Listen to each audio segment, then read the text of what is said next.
Hallo, my naam is Janine van die Kerk van Radio Kansel en waar ek hardloop word al hoe meer van die paaie toegespan. Die mense sit hekke op en jy kan nie daardeur kom as jy nie 'n sleutel het of die remote het of die kode het nie en die mense gee dit nie. So dan beteken dit ek moet 2 ekstra blokke omhol om te kom waar ek wil kom. Die pad is daar, maar ek kan nie by hom uitkom nie. So Johannes 8 vers 12 sê, dit is nou Jesus wat praat, hy sê, ek is die lig van die wêreld. Hy wat my volg, sal verseker nie struikel nie, want hy sal die lig van die wêreld hê.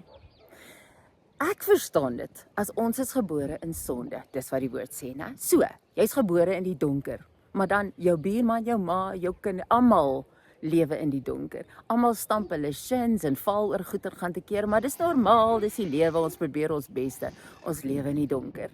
Dan kom Jesus en sê, ek is die lig van die wêreld. Hy's letterlik 'n flits. Nou dink homself, daar's 'n flits en hy's op die tafel, daar staan hy, die lig is aan, maar hy wys onder toe. Hy druk vas teen die tafel. Jy weet presies waarvan ek praat, net so oranje liggie so. As jy hom gaan optel, gaan jy sien waaroor jy stap. Jy kan jou bene oplig en jy hoef jou shins nie te stamp nie, maar daarvoor moet jy die lig van die wêreld optel. En dis waar die probleem kom.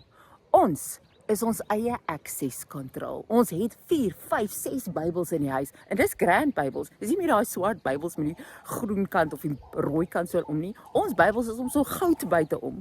Maar dit help nie, hulle is in die kas en ons tel hulle nie op nie. Dis soos die flits wat daar lê, ons tel nie die flits op nie en ons kan nie sien waar ons loop nie.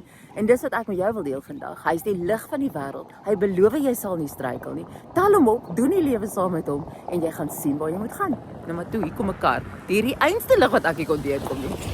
Ek gaan hom volgens hom hardloop. Sien jou.